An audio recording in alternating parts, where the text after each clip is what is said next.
একজন মানুষ যাকে ব্রিটিশ সরকার ৩ বছর ধরে খুঁজে বেরিয়েছেন, যার মাথার দাম ধার্য করা হয়েছিল ১০,০০০ টাকা।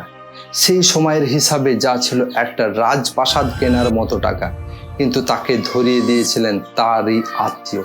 ব্রিটিশ পুলিশ এমনভাবে অত্যাচার করেছিল যে তার শরীরের প্রতিটি হাড় ভেঙে দেওয়া হয়েছিল, নখ উপড়ে ফেলা হয়েছিল, দাঁত ভেঙে দেওয়া হয়েছিল। তারপরেও যখন তাকে ফাঁসির মঞ্চে নিয়ে যাওয়া হচ্ছিল, তখন তার মুখে কোনো ভয় ছিল না, বরং ছিল এক অদ্ভুত প্রশান্তি। একজন স্কুল শিক্ষক অঙ্ক পড়াতেন, কিন্তু সেই মানুষটাই একদিন গোটা চট্টগ্রাম শহরের ব্রিটিশ অস্ত্রাগার দখল করে নিয়েছিলেন মাত্র কয়েকজন ছাত্র নিয়ে। ব্রিটিশ সাম্রাজ্যের ভিত পর্যন্ত কাঁপিয়ে দিয়েছিলেন। তার নাম মাস্টারদা সূর্য সেন।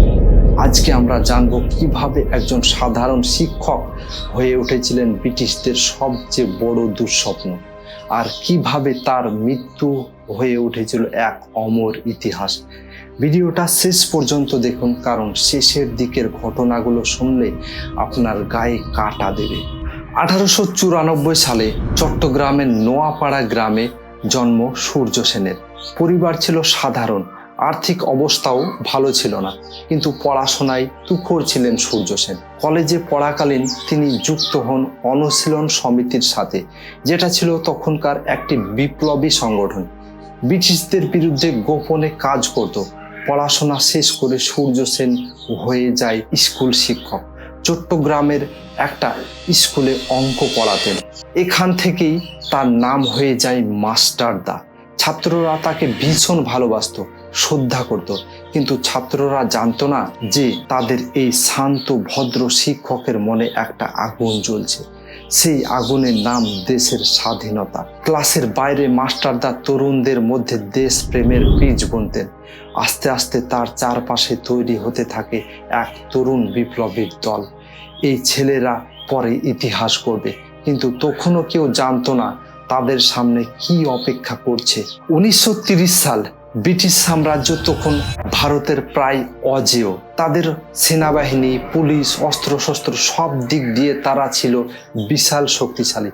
এমন অবস্থায় মাস্টারদা একটা পরিকল্পনা করলেন, যেটা শুনলে যে কেউ পাগলামি বলবে। পরিকল্পনাটা ছিল চট্টগ্রামের দুটো প্রধান অস্ত্রাগার, পুলিশ লাইন আর অক্সিলিয়ারি ফোর্স আর্মারি একসাথে আক্রমণ করে দখল করে না। উদ্দেশ্য ছিল অস্ত্র সংগ্রহ করা, টেলিফোন টেলিগ্রাফ সংযোগ বিচ্ছিন্ন করে দেওয়া, আর রেল সংযোগ ধ্বংস করে দেওয়া, যাতে বাইরে থেকে কোনো সাহায্য না আসতে পারে। ভাবুন তো, মাত্র 65 জন তরুণ বিপ্লবী, বেশিরভাগই স্কুল কলেজের ছাত্র। তাদের বিরুদ্ধে ছিল সম্পূর্ণ ব্রিটিশ শাসনযন্ত্র, কিন্তু মাস্টারদার নেতৃত্বে এই তরুণরা এতটাই অনুপ্রাণিত ছিল যে তারা মৃত্যুকেও ভয় পেত না।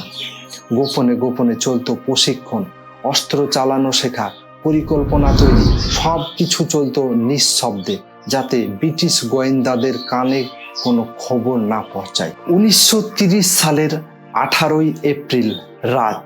এই রাতটাই ইতিহাসের চিরকালের জন্য লেখা হয়ে গেল। রাত ঠিক 10টার দিকে বিপ্লবীরা কয়েকটা দলে ভাগ হয়ে গেল। একটা দল আক্রমণ করলো পুলিশ অস্ত্রাগার, আর একটা দল আক্রমণ করলো অক্সিলিয়ারি ফোর্সের অস্ত্রাগার। বিপ্লবীরা বন্দে মাতরম স্লোগান দিতে দিতে ঝাঁপিয়ে পড়লো। আশ্চর্যজনকভাবে অস্ত্রাগারই দখল হয়ে গেল প্রায় কোনো বাধা ছাড়াই। ব্রিটিশ প্রশাসন হতভম্ব হয়ে গেল, কিন্তু একটা জিনিস তাদের হাতে এলো না। অস্ত্রাগারে গোলা বারুদ ছিল না, থাকলেও কোথায় আছে সেটা তারা খুঁজে পেল না তাড়াহুড়ার মধ্যে। অস্ত্রাগার দখলের পর বিপ্লবীরা শহরের কোর্ট বিল্ডিং এর সামনে জড়ো হলো। সেখানে মাস্টারদা নিজে জাতীয় পতাকা উত্তোলন করলেন আর ঘোষণা করলেন একটা অস্থায়ী বিপ্লবী সরকার, ইন্ডিয়ান রিপাবলিক আর্মি, চট্টগ্রাম শাখা। ভাবুন তো, ব্রিটিশ ভারতের বুকে দাঁড়িয়ে একদল তরুণ ঘোষণা করছে নিজেদের স্বাধীন সরকার। এই খবর যখন ছড়িয়ে পড়লো, পুরো ব্রিটিশ প্রশাসন কাঁপতে শুরু করলো। লন্ডন পর্যন্ত এই খবর পৌঁছালো। একদল স্কুল কলেজের ছেলে ব্রিটিশ সাম্রাজ্যের গায়ে এমন আঘাত হানলো যা তারা কল্পনাও করতে পারেনি। কিন্তু আনন্দ বেশি দিন টিকলো না। ব্রিটিশরা দ্রুত সৈন্য পাঠালো চট্টগ্রামে। বিপ্লবীরা বুঝতে পারল শহরে থাকা আর নিরাপদ নয়, তাই তারা পিছু হটে আশ্রয় নিল জালালাবাদ পাহাড়ে। 22শে এপ্রিল, মাত্র 4 দিন পরেই ব্রিটিশ সেনাবাহিনী ঘিরে ফেলল জালালাবাদ পাহাড়। শুরু হলো এক ভয়াবহ যুদ্ধ। একদিকে প্রশিক্ষিত ভারী অস্ত্রে সজ্জিত ব্রিটিশ সেনা, অন্যদিকে মুষ্টিমেয় তরুণ বিপ্লবী যাদের কাছে সীমিত অস্ত্র আর গোলা বারুদ। এই যুদ্ধ বহু বিপ্লবী শহীদ হলেন, কিন্তু আশ্চর্যের বিষয় ব্রিটিশ বাহিনীরাও প্রচুর ক্ষতি হলো।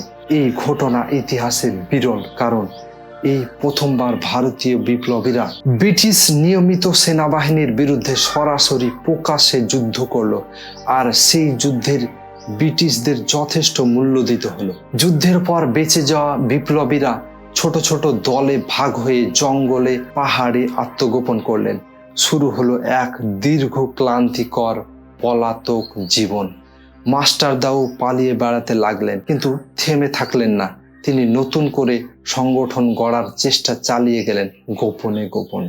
এরপর শুরু হলো প্রায় 3 বছরের এক অবিশ্বাস্য কাহিনী। মাস্টারদা এক গ্রাম থেকে আরেক গ্রামে, এক আশ্রয় থেকে আরেক আশ্রয়ে লুকিয়ে থাকতেন। ব্রিটিশ পুলিশ তার মাথার দাম ঘোষণা করলেন 10,000 টাকা, যেটা তখনকার কালে একটা রাজপ্রাসাদ কেনার মতো টাকা। গোটা চট্টগ্রাম জুড়ে চলছিল তল্লাশি, কিন্তু সাধারণ গ্রামবাসীরা, কৃষকরা, এমনকি অনেক মহিলারাও মাস্টারদাকে লুকিয়ে রাখতেন, খাবার দিতেন, আশ্রয় দিতেন, নিজেদের জীবন ঝুঁকিতে ফেলে।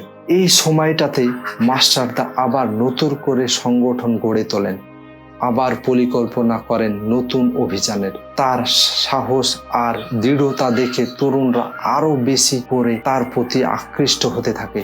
এমনকি এই সময় প্রীতিলতা ওয়াদ্দেদার এবং কল্পনা দত্তের মতো সাহসী নারী বিপ্লবীরাও তাদের সংগঠনে যুক্ত হন, যা সেই যুগে ছিল একেবারে অভাবনীয় একটা ঘটনা। কিন্তু ব্রিটিশ পুলিশও থেমেছিল না। তারা প্রতিটা গ্রামে গ্রামে গুপ্তচর ছড়িয়ে দেয়, আর অবশেষে 1933 সালের ফেব্রুয়ারি মাসে দুঃখজনকভাবে মাস্টারদার নিজের এক ঘনিষ্ঠ সহকর্মী নেত্র সেনের বিশ্বাসঘাতকতায় তার লুকিয়ে থাকার জায়গা ব্রিটিশদের হাতে চলে যায়। গোপন গ্রাম গৈরালা থেকে মাস্টারদাকে গ্রেপ্তার করা হয়।